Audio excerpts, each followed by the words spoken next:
नमस्कार स्टूडेंट्स, अपना Indian polity चल रहा है जिसमें हम संविधान का भाग 9 जिसमें हमारा पंचायती राज सिस्टम है, उसमें हमारा नगर पालिकाएं भी हैं और कोऑपरेटिव सोसाइटीज़ के बारे में दे रखा है। आज का जो हमारा टॉपिक रहेगा, आज हम सिर्फ पढ़ेंगे पंचायती राज सिस्टम के बारे में। इसको हमने ध्यान से पढ़ना है, इसमें से क्वेश्चन बहुत ज़्यादा आते हैं। आइए शुरू करते पंचायती राज सिस्टम। कहते स्थानीय लोकल जो सेल्फ गवर्निंग बॉडी है जो हमारे गांव में है उसे पंचायत बोला जाता है, और जो शहरों में होती है उसे नगर पालिका बोला जाता है। आज हम सिर्फ गांव की बात करेंगे। कहते स्थानीय लोकल स्व शासन सेल्फ गवर्नमेंट एक ऐसा शासन है जो अपने सीमित क्षेत्र में प्रदत्त अधिकारों का उपयोग करता है। ये बात किसने बोली है? GDH कोल ने बोली है। सिद्धांत रूप में स्थानीय स्वशासन से तात्पर्य है स्थानीय स्तर पर लोगों को शासन में भागीदार बनाकर लोकतांत्रिक विकेंद्रीकरण को सुनिश्चित करना।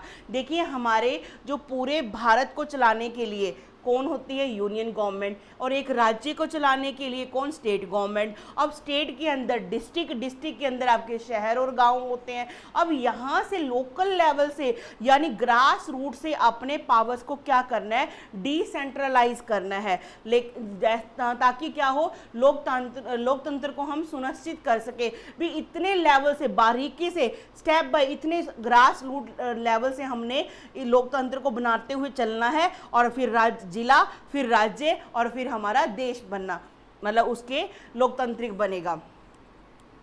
यहाँ स्थानीय जो स्वशासन है वो जो गांव में है, ग्रामीण क्षेत्रों में, जिसमें जिला पंचायत, ब्लॉक पंचायत और ग्राम पंचायत होती है। इसी तरह से नगरों में बड़े नगर जो है नगर निगम, छोटों में नगर पंचायत और नगर पालिकाएं, मतलब जो होते हैं छोटे शहरों के लिए। और नगर पंचायत वो होती है जो अभी छोटे गांव हैं और शहरों में ट्रांसफ़र होते जा रहे हैं, वहाँ पर आपको नगर पंचायत देखने को मिलेगी। आपका नगर पंचायत नीचे आना चाहिए, थोड़ा सा ये नीचे यहाँ पे आना चाहिए था, ठीक है, और ये यहाँ पर इस तरह से। तो आज का हमारा ये टॉपिक रहेगा कि हम ग्राम पंचायत के बारे में जानेंगे कि ग्राम पंचायत कैसे बनती है, कैसे काम करती है, और इसका जो संविधानिक जो अपना जो इसकी जर्नी रहती है, ये कब से बनना स्टार्ट हुई थी। पहले तो ये DPSP में directive principle of state policy में आर्टिकल नंबर 40 के तहत दिया हुआ था। कब इसको संवैधानिक दर्जा बना इसका, और कब इसके पीछे कौन कौन सी समितियां बनती आ रही थी इसके लिए, वो हम सब ने यहाँ पे जानना है। आइए शुरू करते हैं। कहते भारतीय ग्रामीण प्रशासन हेतु पंचायतों की व्यवस्था का उल्लेख ऋग्वेद में किया गया है, जिसमें उल्लेखित है कि ऋग्वेद काल में गांव प्रशासन की क्या थी? आधारभूत इकाई थी। जब मैं आपको हिस्ट्री क्लास पढ़ाती हूँ, हिस्ट्री क्लास में कई बार आता है ना कि सबसे जो लो लेवल पे, सबसे छोटे स्तर पे कौन सी? ग्राम पंचायतें, जो शासन का क्या थी? इकाई थी, आधार था ये, ठीक है जी। उसके बाद आपको विश्व मिलेंगे, जिसको वो क्या मिलते हैं? जिला बोलते हैं। फिर आपको प्रांत मिलेंगे, जिसको कहीं जगह पे भुक्ति बोला गया है, कहीं पे कुछ बोला गया है। तो आप इस तरह से देख पाओगे कि पुराने टाइम से जो गांव की जो ये पंचायत व्यवस्था है, आज से नहीं, बहुत पुरानी व्यवस्था है। ऋग्वेद में भी इसका क्या उल्लेख मिलता है। और हम बात करें अपने यहाँ पे जो आधुनिक भारत की, कहते रिपन प्रस्ताव 1882 में, लॉर्ड रिपन उस टाइम पे भारत के वाइस रहे थे, जिसे भारतीय स्वशासन की संस्था का मैग्ना कार्टा कहा जाता है, में नगरीय स्थानीय संस्थाओं के साथ साथ ग्राम पंचायतों, न्याय पंचायतों, जिला स्तर पे जिला बोर्ड के गठन का प्रस्ताव रखा था। इस व्यक्ति ने पहली बार भारत के अंदर, यानी कि मतलब वो तो था ही, इसको एक, जैसे आप कहते हैं ना शहरों में एक क्या होना चाहिए? स्थानीय गवर्नमेंट होनी चाहिए, और गांव में गांव के लेवल पे ग्राम पंचायतें होनी चाहिए। ये प्रस्ताव किसने रखा था? लॉर्ड रिपन ने रखा था, ठीक है जी, 1882 में। आप इस चीज़ को ध्यान में रखोगे। इसे ही जो हमारी लोकल गवर्नमेंट है ना, जो नगरों में अपना नगर निगम, नगर पालिकाएं, और गाँव में ग्राम पंचायत, ब्लॉक डेवलपमेंट ऑफिसर जो आपका BDO सरिया कहते हैं इसको, और जिला स्तर पे ब्लॉक समिति, और फिर जिला स्तर आपका हो गया, जिला परिषद आ गया। और आप इन सब का जनक किसको बोला जाता है? लॉर्ड रिपन को बोला जाता है। जो लोकल गवर्नमेंट का जनक किसको बोला जाता है? लॉर्ड रिपन को 1882 में इसने प्रस्ताव पेश किया था। कहते हैं भारत शासन अधिनियम 1919 के अनुसार पंचायतों को हस्तांतरित विषय के रूप में शामिल किया गया था तथा इसके संबंध में विधि बनाने की शक्ति प्रांतीय विधायकों को सौंप दी गई थी। एक ये भी छोटा सा आता है कि जो आप अधिनियम पढ़ते हो ना, 1773 का रेगुलेटिंग एक्ट, फिर पिट्स इंडिया एक्ट, फिर भारत शासन अधिनियम कितने बन के आते हैं, उनमें से जो 1919 वाला था उसमें ये कहा गया कि जो गांव हैं उनकी जो पंचायत है वो किसको दे दीजिए, उसका कार्यभार किसको दे दो? प्रांतीय विधायिकाओं को दे दो। मतलब उसको रेगुलेट करने का अधिकार किसको दे दो? प्रांतों को दे दो। ठीक है जी, ये बात यहाँ पे बोली गई थी 1919 के। स्थानीय गवर्नमेंट, लोकल गवर्नमेंट का जनक किसको बोलते हैं? लॉर्ड रिपन को बोलते हैं। इसने जो प्रस्ताव पेश किया था उस प्रस्ताव को क्या बोलते हैं? मैग्ना कार्टा कहा जाता है। आगे बात समझ में, यहाँ तक आपको कोई डाउट नहीं होना चाहिए। आगे बढ़ते हैं बच्चे। हाँ जी, स्वतंत्रता के बाद, आज़ादी के बाद 15 अगस्त 1947 के बाद में पंचायतों के बारे में क्या क्या प्रावधान थे? सुनो, कहते गांधी जी ग्राम स्वराज की अवधारणा को साकार रूप प्रदान करने तथा स्थानीय विषयों के संदर्भ में स्थानीय समुदायों को प्रशासन का अधिकार देने के उद्देश्य से भारत सरकार ने अनेक प्रयास किए। ये गांधी जी का सपना था कि जो शासन चले ना वो इतने ग्रास रूट लेवल से चले, या जहाँ पे क्या हो, पंचायतें भी भागीदार हों, ग्रास रूट यानी कि गांव के लोगों से, यानी कि इसमें क्या हो, वोट डालें, उसमें भाग लें, उनके विकास के काम हो वहाँ पर। ये सपना किसका था? गांधी जी का था। एक ऐसा व्यक्ति का नाम बताओ जो ग्राम पंचायतों के खिलाफ था। आपने कमेंट करके बताना है। जो ग्राम पंचायतें चाहता था कि ना हो, ऐसा कुछ नहीं होना चाहिए। संविधान सभा में पंचायती राज व्यवस्था का समर्थन प्रसिद्ध गांधीवादी श्री मन्ना नारायण अग्रवाल ने किया और पंचायती राज को संविधान के नीति निर्देशक तत्वों में भाग में सम्मिलित किया गया था 40 में। गांधी जी तो चाहते ही थे कि क्या बने, एक ऐसी कोई बॉडी होनी चाहिए जो गांव के लोगों को रिप्रेजेंटेटिव अपना कोई दे, है ना। तो वो क्या थी? अपनी ग्राम पंचायत थी। अब इनका समर्थन करने वाले और कौन थे? जो गांधीवादी थे, गांधी जी के विचारों को मानने वाले थे। कौन? श्री मन्ना नारायण। आगे है, कहते स्वतंत्र भारत में जे.सी. कुमारयप्पा ने गांधीवादी आदेशों के आधार पर गांधीवादी अर्थव्यवस्था का समर्थन किया था। एक और व्यक्ति हैं जिन्होंने, जो गांधी जी की विचारधारा थी ना कि अर्थव्यवस्था कैसी होनी चाहिए, कुटीर उद्योग बनाने चाहिए, पंचायतें बनानी चाहिए और आपका ऐसे काम, लोक भलाई के काम करना चाहिए, उसको समर्थन किसने दिया था?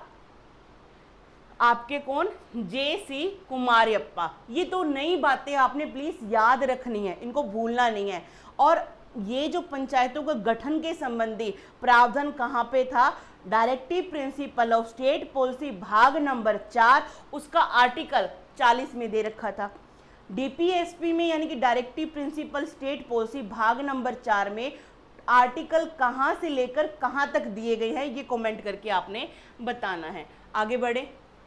कहते इन्हीं के लक्ष्यों के अनुरूप तत्कालीन प्रधानमंत्री पंडित जवाहरलाल नेहरू ने 2 अक्टूबर 1952 को सामुदायिक विकास कार्यक्रमों की शुरुआत की थी। मतलब कि डीपीएसपी एक ऐसा है जो क्या है, राज्य सरकार पे निर्भर करता है। डीपीएसपी भाग नंबर 4 क्या है? राज्यों पर निर्भर करता है, वो सरकार चाहे उसको लागू करे चाहे ना करे, और ये वाद योग्य भी नहीं है, नॉन जस्टिएबल है। आप समझ रहे हो बात को? तो ये पूरी तरह से तो लागू हो नहीं रहे थे, सरकार के पास इतना मतलब वो भी नहीं था, संसाधन भी नहीं थे। उन्होंने क्या किया? उनको 40 में रख दिया, डीपीएसपी में रख दिया कि राज्य सरकार के ऊपर है, चाहे वो पंचायतों को लागू करे चाहे ना करे। ठीक है जी। लेकिन महात्मा गांधी के लक्ष्यों को पूरा करने के लिए पंडित जवाहरलाल नेहरू ने 2 अक्टूबर 1952 को एक ऐसा कार्यक्रम तैयार किया जिसमें क्या है, गांव के लोगों को भागीदारी मिले। उस कार्यक्रम का नाम क्या था? सामुदायिक विकास कार्यक्रम, कम्युनिटी डेवलपमेंट प्रोग्राम, सीडीपी बोलते हैं। कम्युनिटी डेवलपमेंट प्रोग्राम तैयार किया किसने? पंडित जवाहरलाल नेहरू ने। वो 40 में तो लिखा था कि पंचायतों का गठन हो जाना चाहिए, लेकिन करें चाहे ना करें वो राज्य सरकार की मर्जी थी, लेकिन ये बात सबको ही पता थी। तो पंडित जवाहरलाल नेहरू ने महात्मा गांधी को लक्ष्यों को पूरा करने के लिए एक ऐसा प्रोग्राम चलाया ताकि लोकल जो लोग हैं, मतलब कि जो ग्रास रूट पे गाँव के जो लोग हैं, उनकी भागीदारी को क्या करें, सुनिश्चित किया जाए, उनका कल्याण किया जाए। कहते जो कि फोर्ड फाउंडेशन के सहयोग से आरंभ किया गया था। 2 अक्टूबर को महात्मा गांधी जी का बर्थडे होता है, इसीलिए ये 2 अक्टूबर 1952 को शुरू हुआ।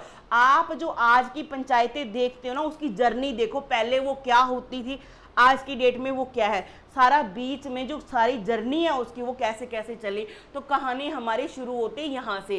कहते इस कार्यक्रम का उद्देश्य है आर्थिक विकास, सामाजिक सुधार, कार्यक्रमों के प्रति लोगों में उत्साह पैदा करना एवं उनकी भागीदारी बढ़ाना था। परंतु सीमित जन सहभागिता के कारण यह कार्यक्रम क्या नहीं हो सका, सफल नहीं हो सका। लेकिन इसमें क्या है, लोगों की भागीदारी क्या कम थी। जो सीडीपी प्रोग्राम चलाया था ना, किसमें, पंडित जवाहरलाल नेहरू ने, महात्मा गांधी का सपना पूरा करने के लिए फोर्ड फाउंडेशन की सहायता से, लेकिन इसमें लोगों ने क्या भागीदारी बहुत कम दिखाई, तो ये पूरा नहीं हो पाया। तो ये यहाँ पे ब्रेक लग जाती है। इस पे आगे बढ़ते, आगे क्या हुआ देखो जरा।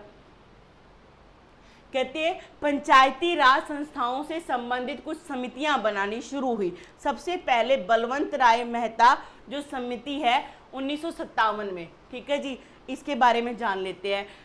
योजना आयोग द्वारा नियुक्त इस समिति का प्रमुख उद्देश्य है उन कारणों का पता करना था जो सामुदायिक विकास कार्यक्रमों की संरचना एवं कार्य प्रणाली की सफलता में बाधक बने। एक समिति बनाई गई किसके द्वारा? योजना आयोग के द्वारा।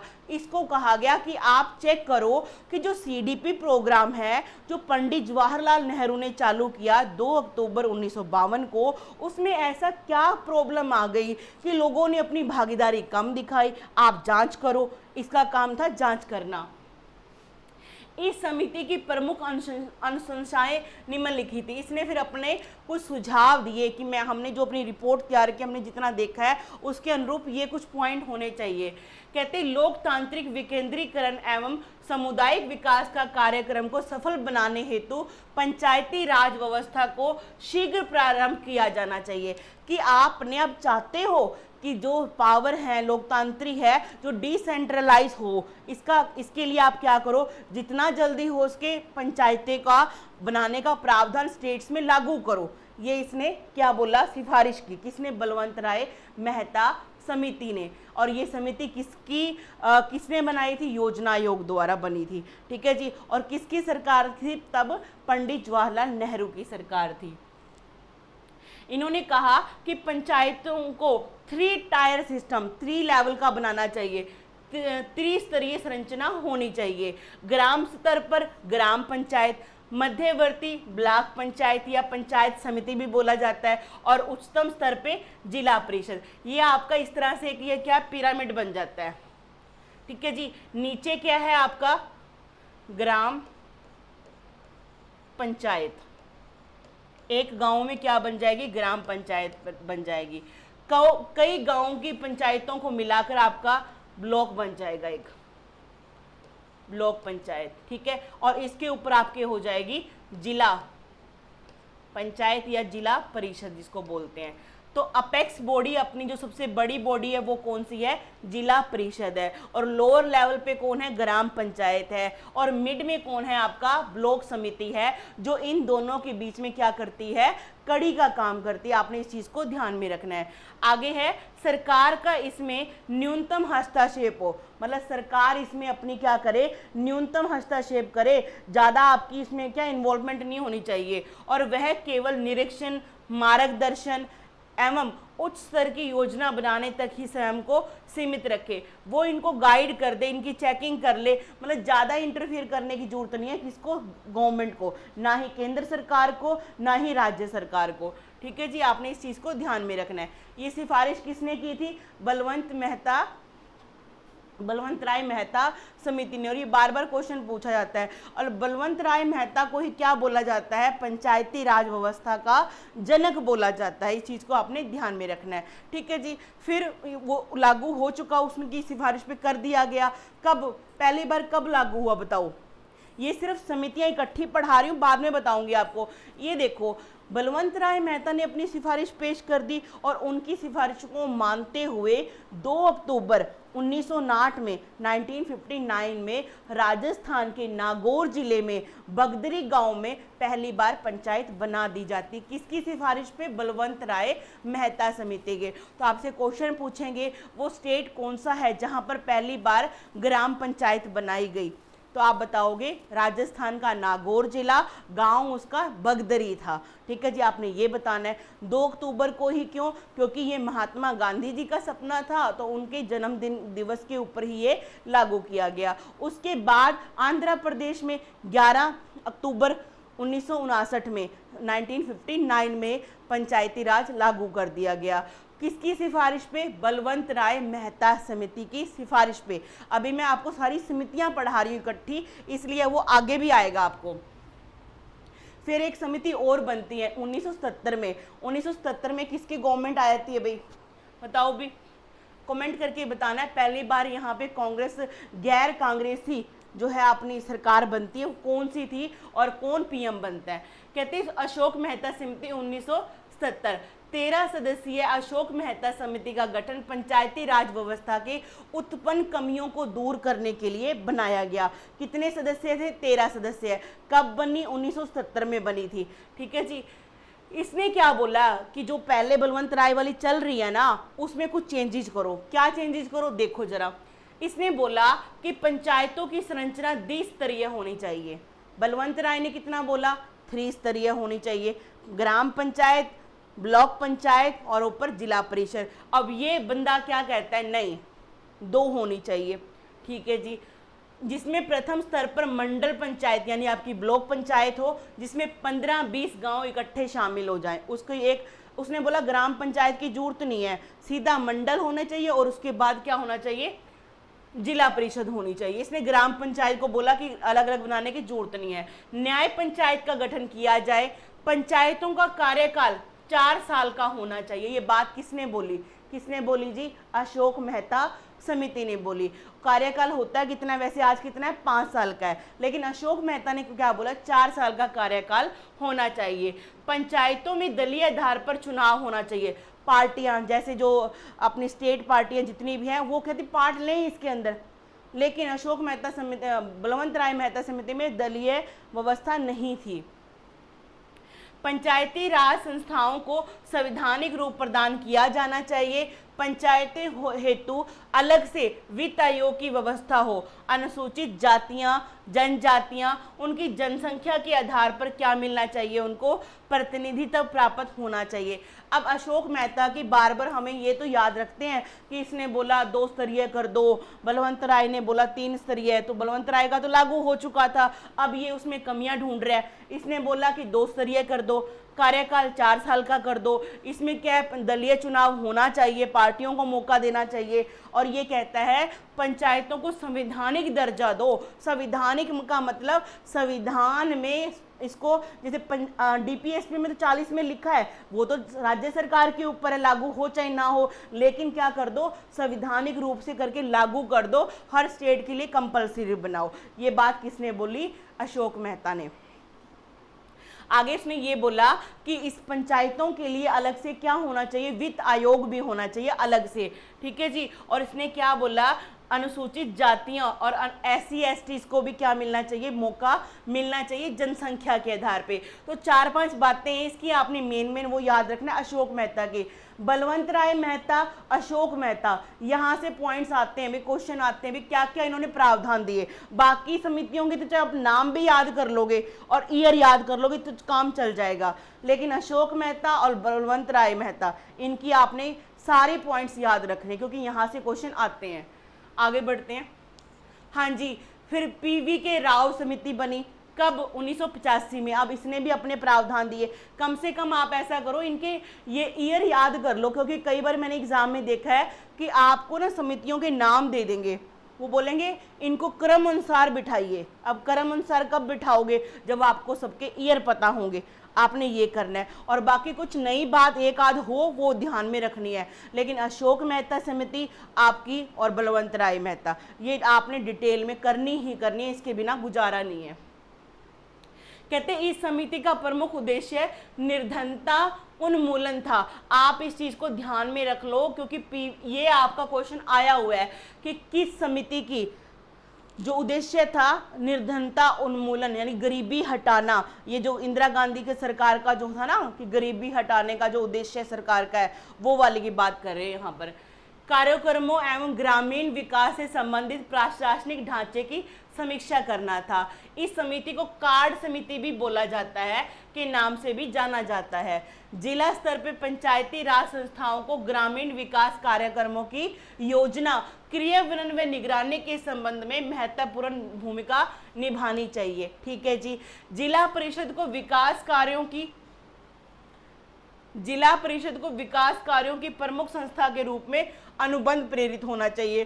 चुनावों को नियमित अनिवार्य के साथ साथ पंचायतों का कार्यकाल 5 वर्ष का होना चाहिए। इसने ये बोला पंचायतों की वित्तीय व्यवस्था को सुदृढ़ करने के लिए राज्य वित्तीय आयोग की गठन किया जाना चाहिए। एक राज्य वित्तीय आयोग अशोक मेहता में भी पढ़ लिया आपने, उसने बोला 4 साल का कार्यकाल, इसने बोला 5 साल का कार्यकाल। तो अपना दूसरा पॉइंट ये हो गया। तीसरा आप ये याद रखो, इसका मुख्य उद्देश्य क्या था, क्या उद्देश्य था भाई, निर्धनता का उन्मूलन करना। और ये समिति बनी कब, 1985 में बनी। इस चीज को आपने ध्यान में रखना है। बलवंत राय 1957, अशोक मेहता 1977 और PV के राव ये कब बनी, 1985 में बनी। इसके 3 पॉइंट आपने ध्यान में रखने हैं। कौन कौन से, कि इसका मुख्य उद्देश्य था निर्धनता को दूर भगाना, गरीबी हटाना।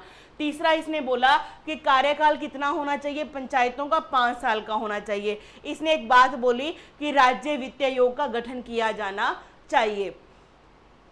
फिर आपका आ गया LM सिंघवी समिति। LM सिंघवी समिति एक और भी है 2000 वाली, जो आपको नागरिकता वाले चैप्टर में मैंने पढ़ाई थी, भूल मत जाना और मिक्स भी मत कर देना। जो पंचायतों संबंधी है वो कब बनी थी, 1986 में। 85 में कौन सी बनी थी, PV राव। याद रहेगा। इन समितियों की आपको ईयर याद करने हैं, क्योंकि क्रम में बिठाने के लिए एग्जाम में क्वेश्चन आता है। आगे देखो, कहते वर्ष 1986 में ग्रामीण विकास मंत्रालय ने पंचायती राज व्यवस्था के सुधार के लिए एक अवधारणा प्रस्तुत करने हेतु इस समिति का गठन किया था। इसने नवंबर 1986 में अपनी रिपोर्ट प्रस्तुत की, जिसके प्रमुख प्रावधान निम्न है। पंचायतों में दलों की भागीदारी नहीं होनी चाहिए। ठीक है जी। इसने किसने बोला, LM सिंघवी समिति। इंपॉर्टेंट पॉइंट है ये वाला। ठीक है जी। और उससे पहले आपकी जो अशोक मेहता थी और दूसरी थी जो PV राव, इन्होंने क्या बोला, दल होने चाहिए, दलों को मौका मिलना चाहिए। ये कहते दल, पंचायतों में दल नहीं होना चाहिए, गांव को वार्ड में क्या कर दो, बांट दो और वहां से उम्मीदवार वार्डों से आए और चुनाव लड़े। ठीक है जी। इलेक्शन कमीशन स्टेट की जिम्मेवारी होती है पंचायतों के और नगरों की जो जितने भी हैं इलेक्शन करवाना। ठीक है जी। इलेक्शन कमीशन 2 तरह के होते हैं, केंद्र सरकार वाला इलेक्शन कमीशन ऑफ इंडिया, ठीक है जी। दूसरा आपका election commission of state, Punjab का है तो पंजाब बोल देंगे, इलेक्शन कमीशन ऑफ पंजाब। तो जो स्टेट वाइज होते हैं ना, वो नगरों के इलेक्शन, जिसमें आपके नगर निगम है, नगर पालिका है, नगर पंचायत है, उसके इलेक्शन करवाना, ग्राम सभा इलेक्शन, ग्राम पंचायत के इलेक्शन कराना, ब्लॉक समिति के इलेक्शन करवाना, जिला परिषद के इलेक्शन करवाना, गांव और शहरों के जिला तक के जो इलेक्शन है वो करवाने की जिम्मेवारी किसकी है? इलेक्शन कमीशन ऑफ स्टेट की है। और इससे बाकी सब छोड़कर, जिसमें आपके एमएलए, विधानसभा, विधान परिषद, ये राज्यों के हो गए, फिर लोकसभा, राज्यसभा, आपके उपराष्ट्रपति, उपराष्ट्रपति, इन सबका इलेक्शन करवाने की जिम्मेवारी किसकी है? इलेक्शन कमीशन ऑफ इंडिया की जिम्मेदारी है। तो आपने इस बात को ध्यान में रखना है।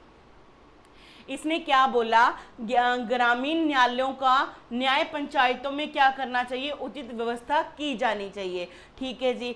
पंचायतों के चुनावों को निष्पक्ष रूप से नियमित व अंतराल पे कराने के लिए मुख्य निर्वाचन अधिकारी का उत्तरदायी दिया जाना चाहिए। समझ में आ गया कि स्टेट का जो इलेक्शन कमीशन है, आयोग है, उसका जो मुख्य अधिकारी होगा उसे क्या बोलते हैं? मुख्य चुनाव आयुक्त। उसको जिम्मेदारी दी जानी चाहिए किस चीज की? गांवों के इलेक्शन करवाने की। ठीक है जी। ये बात किसने बोली? LM सिंघवी समिति ने बोली 1986 में।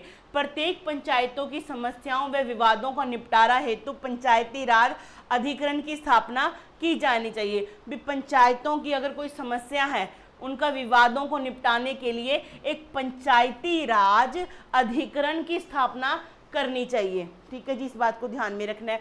आगे है, केंद्र सरकार राज्य हेतु एक राज्य वित्त आयोग का गठन करे। कौन करे? केंद्र सरकार। ये किसने बोला? LM सिंघवी समिति ने बोला। जो क्या करे? पंचायतों को वित्तीय व्यवस्था यानी कि प्रॉपर क्या फाइनेंस प्रोवाइड करे, ताकि वो ग्राम का क्या कर सके? विकास कर सके। ये आपने ध्यान में रखना है, LM सिंघवी समिति। आगे आपकी बनती है PK थुंगन समिति। थुंगन समिति का भी आता है भाई जिक्र। ठीक है जी। कहते हैं वर्ष 1988 में थुंगन आएगा, भूंगन नहीं, थुंगन।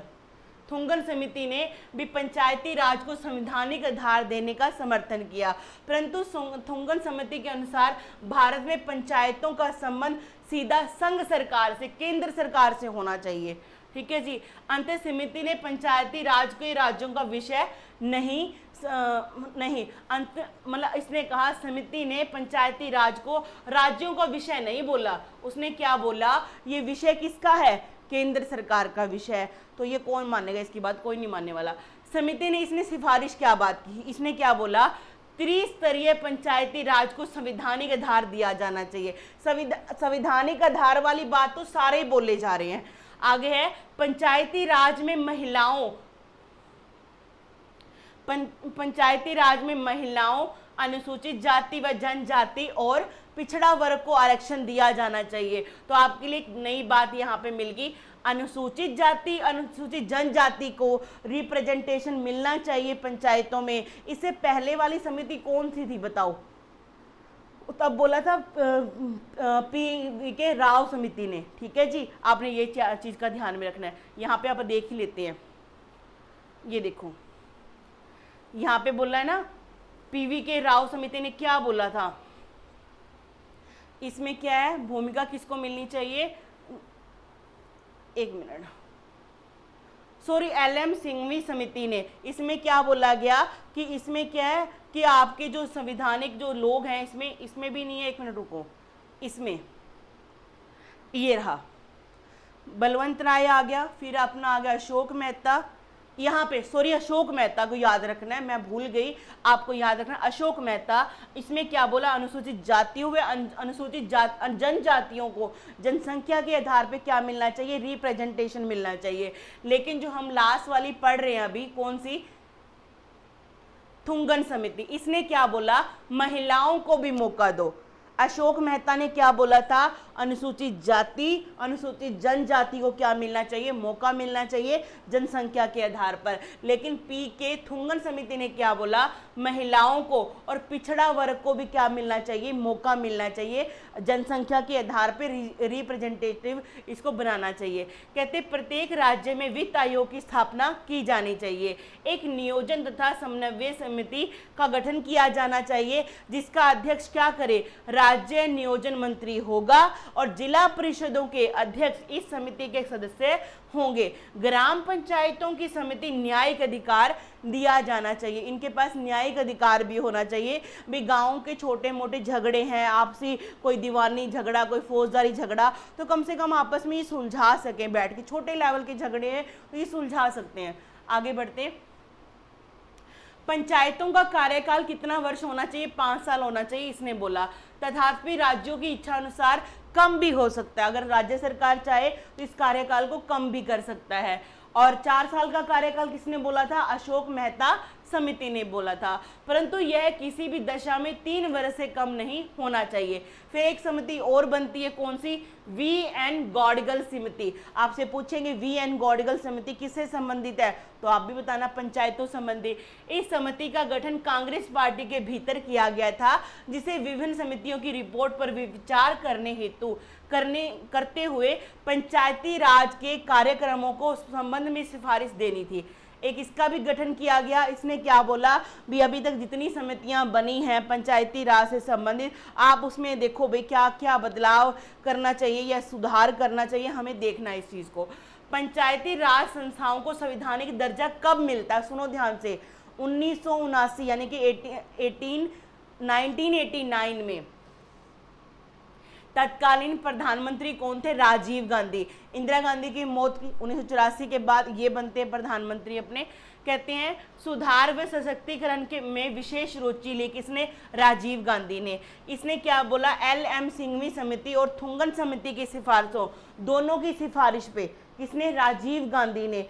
क्या है? 64वां संविधान संशोधन लेकर आया लोकसभा के अंदर। कौन? राजीव गांधी। कब? 1989 में। कौन कौन सी समितियों की सिफारिश पे? एल.एम. सिंघवी समिति की सिफारिश पकड़ी इसने, और कौन सी? थुंगन समिति। इन दोनों की सिफारिश पे कौन से नंबर का संशोधन? 64वें नंबर का संशोधन लेकर आया लोकसभा में। और ये लोकसभा में तो पास हो गया, लेकिन राज्यसभा में पास नहीं होया। उसमें क्या कर दिया? इसको अस्वीकार कर दिया गया। मतलब राजीव गांधी ने 64वां संविधान संशोधन करके लोकसभा में तो पारित हो गया था, ये राज्यसभा में नहीं हो पाया। राजीव गांधी ने कोशिश की थी कि पंचायतों को संवैधानिक दर्जा प्रोवाइड किया जाए। कौन सी समिति की सिफारिश पे? एल.एम. सिंघवी समिति और थुंगन समिति की सिफारिश पे किया था। आगे बढ़ते हैं। उसके बाद 1989 तो चला गया, लेकिन उसके बाद सरकार बदलती है। पीएम कौन बन जाता है? कौन? नरसिम्हा राव। ठीक है जी, हाँ, नरसिम्हा राव। तत्पश्चात 1992 में पंचायती राज संबंधी प्रावधान के लिए प्रधानमंत्री पी.वी. नरसिम्हा राव द्वारा 73वां संविधान संशोधन किया गया। जब राजीव गांधी ने पंचायतों को क्या करना चाहा? संवैधानिक दर्जा देना चाहा, तो कौन सा नंबर का संशोधन लेके आया था? 64 नंबर का। ठीक है जी, इस चीज को आपने ध्यान में रखना है, 64 नंबर का। आगे है, तत्पश्चात 1992 में पंचायत संबंधी प्रावधान के लिए प्रधानमंत्री पी.वी. नरसिम्हा राव 73वां संविधान संशोधन विधेयक संसद में लाया, जिसे लोकसभा राज्यसभा ने क्रमश, लोकसभा ने कब पास कर दिया? 22 दिसंबर 1992, और राज्यसभा ने 23 दिसंबर 1992 को ये पास कर दिया। सरकार किसकी? पी.वी. नरसिम्हा राव की। इस चीज को भूलना नहीं है। संशोधन नंबर कितना था? 73। साल कौन सा था? 1992। ये सारी बातें आपने ध्यान में रखनी है। और फिर इसको मतलब आप ये बताइए, जब भी कोई विधेयक या कानून बनता है तो अंतिम सिग्नेचर किसके चाहिए होते हैं? लोकसभा में पास हो गया 22 दिसंबर को, राज्यसभा में पास हो गया 23 दिसंबर को। अब किसकी सिग्नेचर के लिए जाएगा? ये राष्ट्रपति की सिग्नेचर को लिए। तो राष्ट्रपति ने, और इसमें राष्ट्रपति ने सिग्नेचर कब किए? 24 अप्रैल को। ठीक है जी, सॉरी 20 अप्रैल को। 20 अप्रैल को सिग्नेचर कर दिए, और 24 अप्रैल से ये संशोधन क्या हो गया? लागू हो गया, मतलब कि पारित हो चुका था।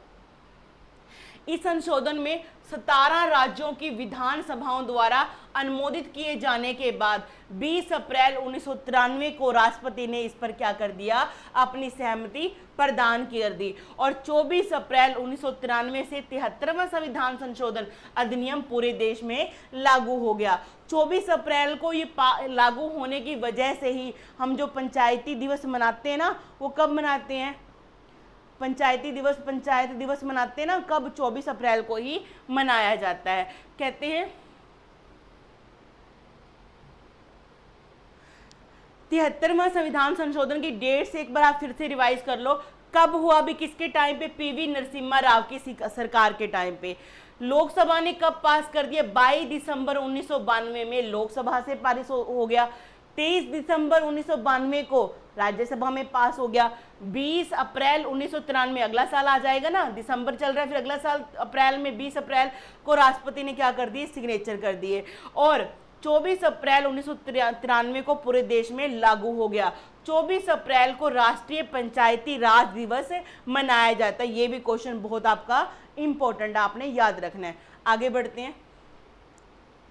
इसका शीर्षक है पंचायतें, जिसमें अनुच्छेद 243 से लेकर 243 ओ तक, आप ये देखिए 243 पंचायतों का गठन का बारे में लिखा है, पंचायतों के बारे में लिखा है। 243 से आपने ए से शुरू होना है।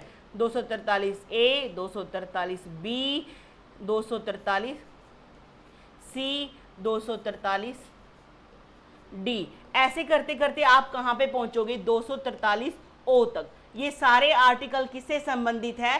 पंचायतों से संबंधित है। कहते इसके अतिरिक्त संविधान में एक 11वीं अनुसूची, ठीक है, 73वां संशोधन करके 11वीं अनुसूची जोड़ दी गई। ठीक है जी, मूल संविधान में 8 अनुसूचियां थी, फिर 9वीं जोड़ी गई 1951 में, फिर 10वीं जोड़ी गई 1985 में, फिर अपनी 11वीं जोड़ी गई 1993 में।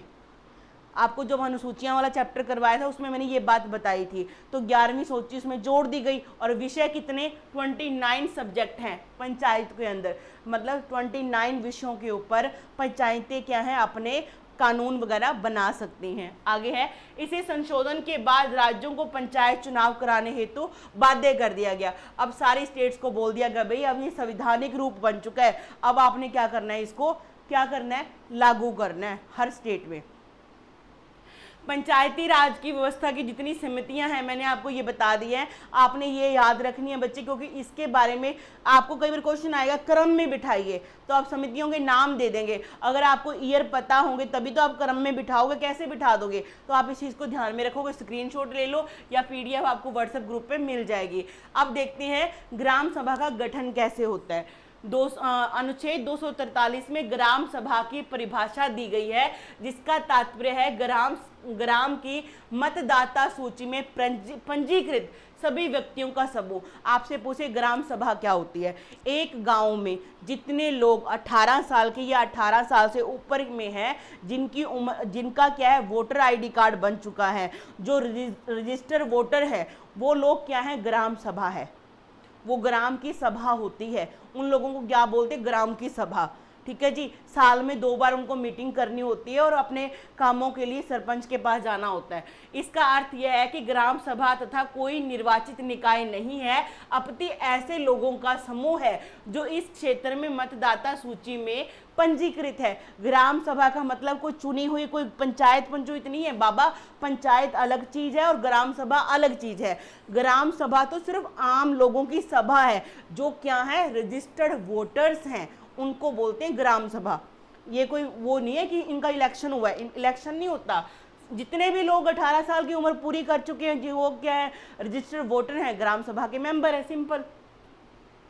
ग्राम सभा की शक्तियों का संविधान में कोई स्पष्ट वर्णन नहीं है, परंतु अपितु पंचायतों को शक्तियां व राज्य के विधान से प्राप्त होती हैं। मतलब संविधान में ग्राम सभा के लोगों को क्या क्या शक्ति है ऐसा कुछ नहीं लिखा, लेकिन जो राज्य सरकार है वो अपने आप से क्या है, ऐसे कोई विधि निर्माण के मतलब कुछ शक्तियां वगैरह इनको प्रोवाइड कर सकती है।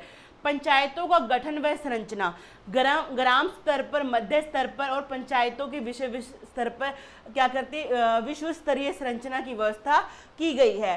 परंतु ऐसे राज्यों में जहां जनसंख्या 20 लाख से कम है, वहां मध्यवर्ती स्तर पर पंचायतों का गठन नहीं किया जाता।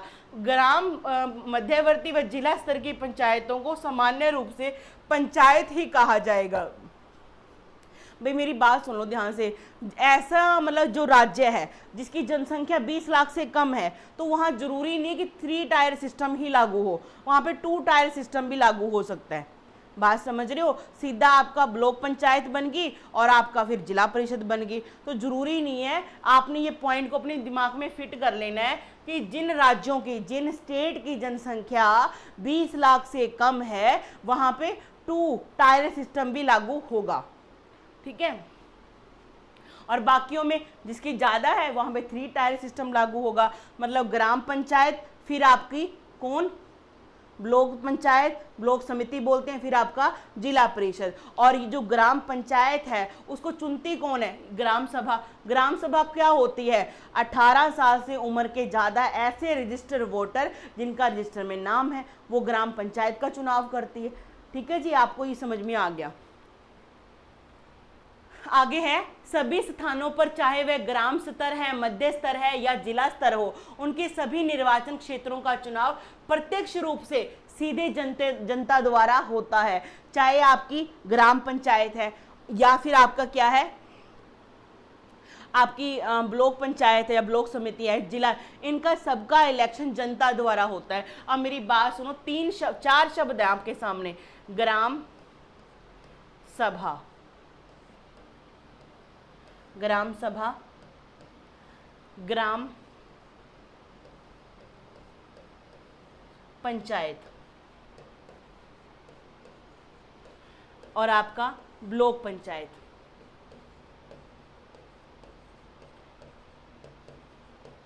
पंचायत और आपका जिला पंचायत। ये 4 शब्द हैं। इन चारों शब्दों का मीनिंग बताओ। ग्राम सभा क्या है?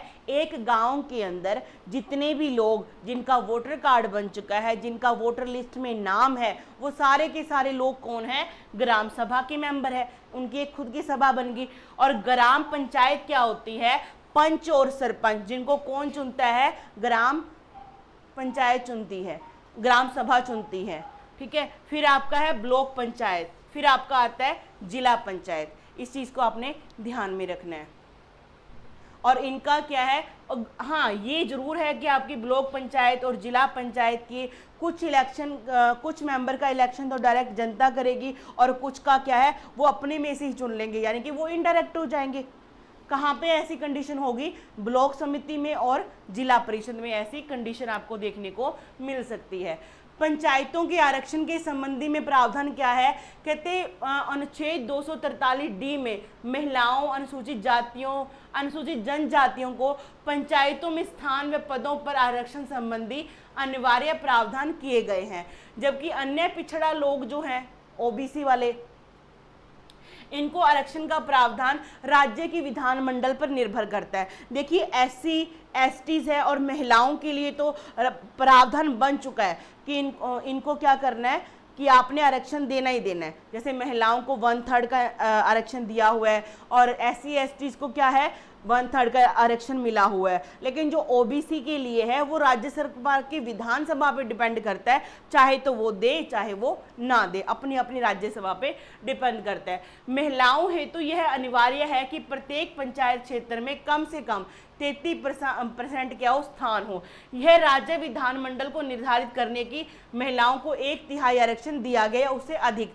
ये भी डिपेंड करता है आपकी जो विधानमंडल है आपके राज्य की, कि वो 33% देती है, उससे ज़्यादा भी दे सकते हैं, मतलब उससे कम तो नहीं होना चाहिए, 33% से कम नहीं हो सकता, उससे ज़्यादा कर सकते हैं।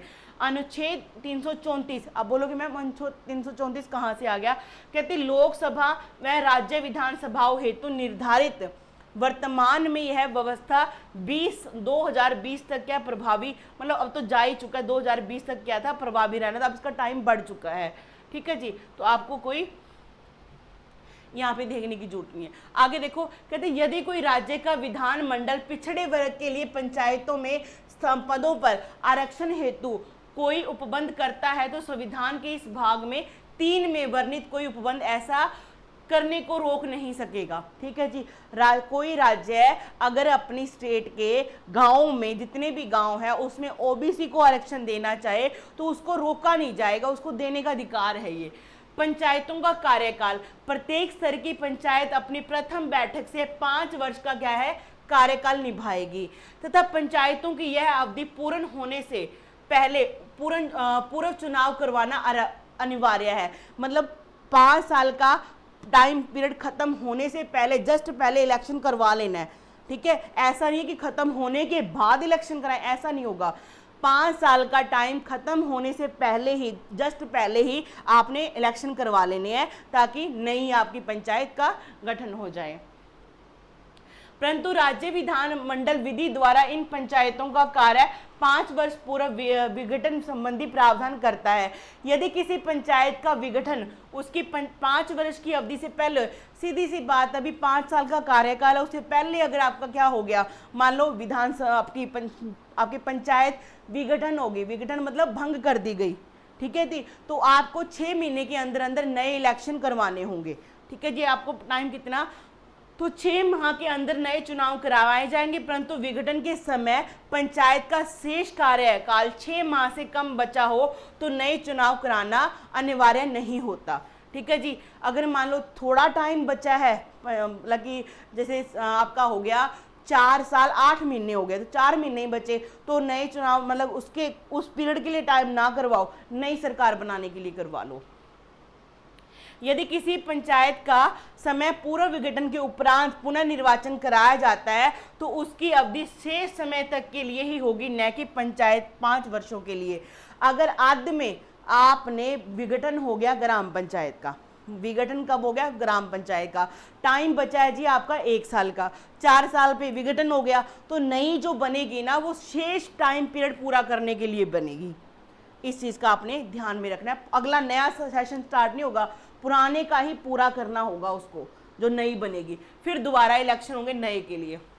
हाँ जी, सदस्य हेतु अयोग्यताएं, यदि व्यक्ति कोई निर्हरताग्रस्त हो जाता है तो राज्य विधानमंडल की सदस्य हेतु निहित है। यदि व्यक्ति राज्य विधानमंडल द्वारा पारित विधि के अधीन ऐसी निर्हरता से ग्रस्त हो तो उसे, जो उसने पंचायत हेतु की हो, किसी पंचायत के सदस्य की निर्हरता का निर्धारण राज्य विधानमंडल द्वारा निर्धारित होगा। भी कोई मेंबर बन सकता है या नहीं बन सकता, योग्यता अयोग्यता संबंधी कानून बनाने का अधिकार किसको है, राज्य की विधानमंडल को है। पंचायतों की शक्तियां क्या है और दायित्व क्या है, कहते राज्य विधानमंडल पंचायतों को निम्न विषयों के संदर्भ में शक्तियां एवं उत्तरदायित्व दे सकेगा। समाज के कल्याण करो भी, ठीक है जी, आर्थिक विकास करो गांव का, ठीक है जी, ये सारी बातें यहाँ पे दे रखी हैं। ये सभी योजनाएं 11वीं अनुसूची में वर्णित है, जिसमें कितने टोटल विषय हैं, 29 सब्जेक्ट दिए हुए हैं। आगे बढ़ते हैं, पंचायतें हेतु वित्तीय प्रावधान। अब पंचायतों ने ऐसे काम तो बोल दिया इसको कि आप समाज के कल्याण के काम करो, है ना, विकास के काम करो, तो उसके पास पैसा कहाँ से आएगा, जो वित्तीय, वो सुन लो। कहते हैं अनुच्छेद 243 के एच में स्थानीय निकाय को अपनी सामान्य गतिविधियों हेतु कर लगाने की शक्ति प्रदान है, टैक्स लगाने की, हाउस टैक्स वगैरह हो गया, फेयर टैक्स वगैरह हो गया। कहते पंचायतों हेतु वित्त आयोग द्वारा या राज्य वित्त आयोग, कहते यह अनिवार्य है कि राज्य का राज्यपाल प्रत्येक 5 वर्ष की समाप्ति पर राज्यों में पंचायतों की सुदृढ़ वित्त के संबंध में सलाह हेतु राज्य वित्त आयोग का गठन करेगा। कौन, राज्यपाल। ठीक है जी, राज्य का राज्यपाल हर 5 साल के बाद पंचायतों के लिए क्या गठन करेगा, एक राज्य वित्त आयोग का गठन करेगा। राज्य के विधानमंडल को यह शक्ति दी गई है कि वह विधि द्वारा राज्य वित्त आयोग की संरचना, सदस्यों की अर्हताएं, चयन व विधि आयोग की अपने कार्यकाल को हेतु शक्तियों का क्या करें, निर्धारण करें। ठीक है जी, आगे बढ़ते हैं।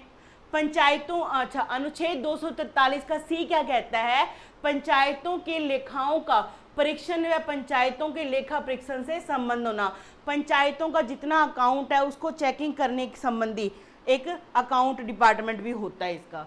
कहते पंचायतों के चुनाव संबंधी प्रावधान 243 के क्या बोलता है, राज्यों की विधान मंडलों को पंचायतों के चुनाव संबंधी संपूर्ण विधियों को बनाने की शक्ति दी गई है।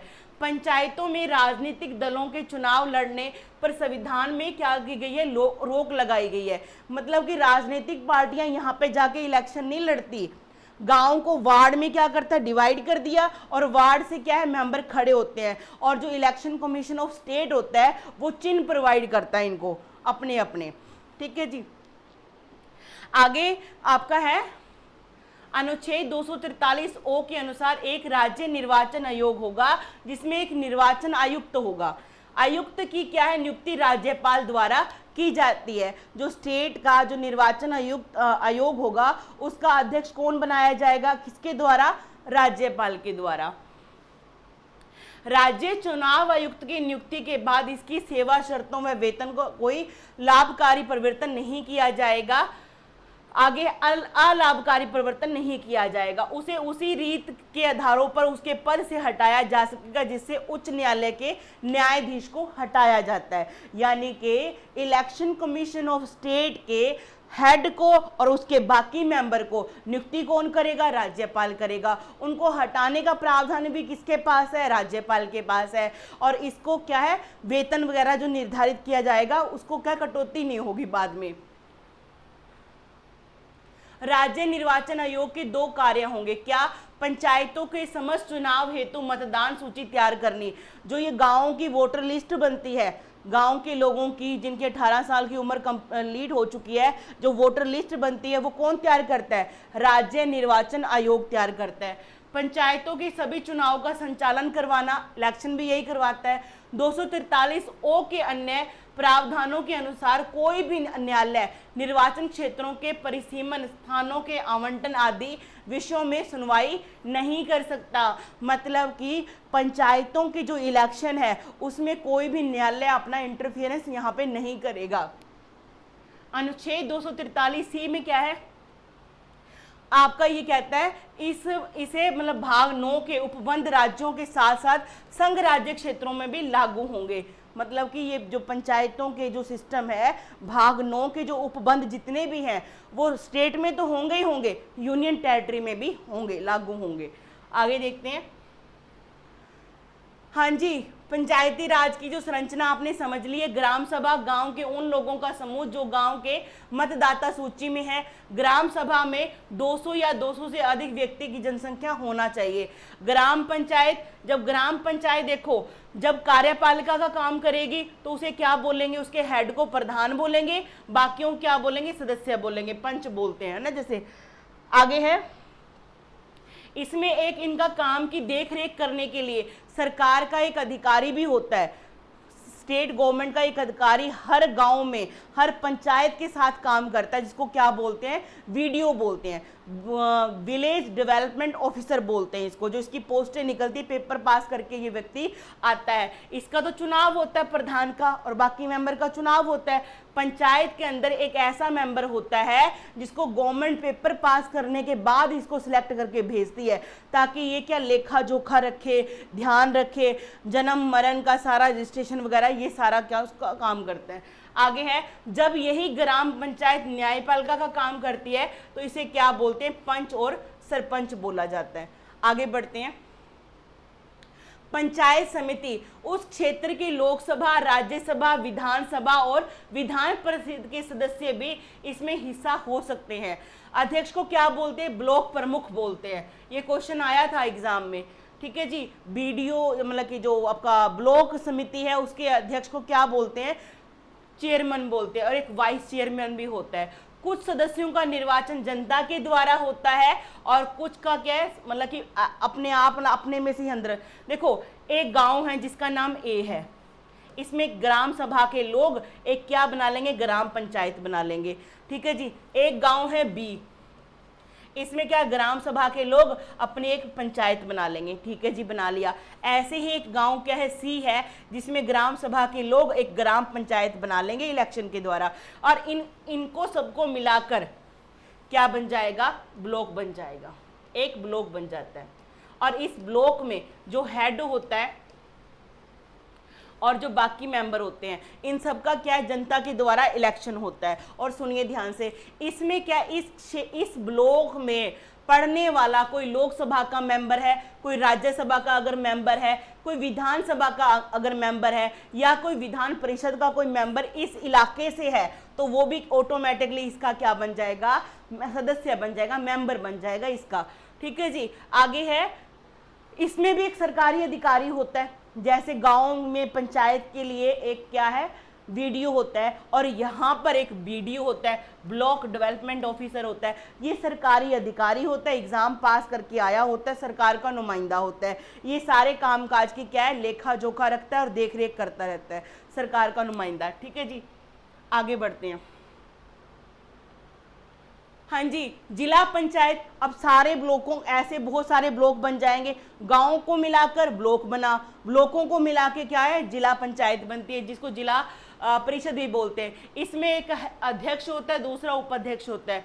कुछ सदस्यों का निर्वाचन जनता के द्वारा होता है और उसमें लोकसभा, इस जिले से पढ़ने वाला कोई व्यक्ति जो लोकसभा का मेंबर है, इस जिले से कोई मेंबर जो राज्यसभा का मेंबर है, इस जिले का कोई मेंबर विधानसभा का मेंबर है या विधान परिषद का है, तो ये सारे के सारे ऑटोमेटिकली क्या है, जिला पंचायत के मेंबर बन जाते हैं। और यहाँ पर भी एक सरकारी अधिकारी होता है, पेपर पास करके आया है, जिसको क्या बोलते हैं, CEO, चीफ एग्जीक्यूटिव ऑफिसर बोलते हैं। क्या बोलते हैं इसको, चीफ एग्जीक्यूटिव ऑफिसर बोला जाता है। ठीक है जी, तो ये सारे आर्टिकल एक बार में हम कवर कर लेते हैं, 243 से लेकर 243 तक। भाग कौन सा, भाग आपका 9।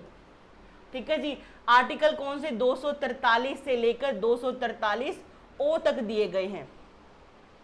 43 में क्या है, परिभाषा है। 243 में ए में क्या है, ग्राम सभा है। ए से आपका असेंबली सभा याद हो जाएगा। बी से आपका पंचायतों का गठन, बी से होता है कुछ बिल्ड करना, बनाना, गठन करना, है ना, सारा हो गया। फिर आपका है पंचायतों का त्रिस्तरीय पर, जिनमें राज्यों की जनसंख्या 20 लाख से कम है, वहां पे 2 स्तरीय की सरकार बनेगी, पंचायत बनेगी। यानी कि 243 सी में क्या है, कंपोजिशन है, सी से याद कर लेना, कंपोजिशन, पंचायतों की संरचना। डी से क्या है, स्थानों का आरक्षण, मतलब सीटों का डिवीजन।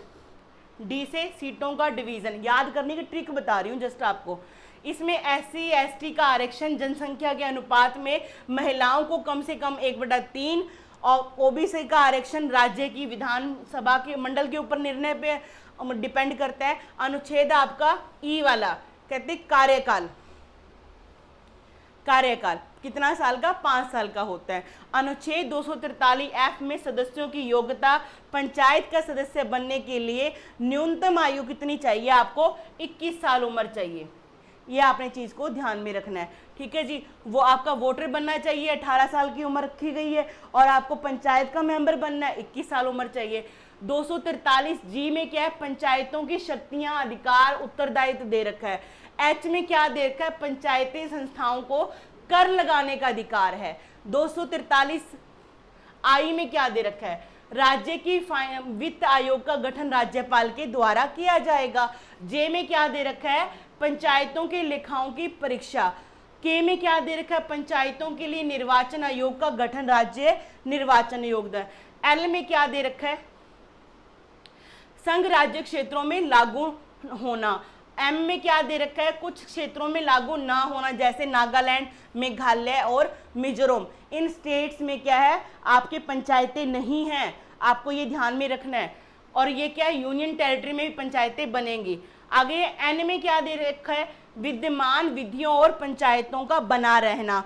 243 में क्या दे रखा है, निर्वाचन संबंधी मामलों को न्यायालय का इंटरफेरेंस नहीं होगा। तो आपने समझा कि भाग 9 का पंचायती का गठन क्या सारी इसकी जर्नी रही, सारी समितियां कब कब बनी, किस समिति ने क्या बोला, और लास्ट में ये संवैधानिक रूप कब ग्रहण करती, इसके बारे में आपने जान लिया। आज के लिए बस इतना ही, मिलते हैं अगली क्लास में।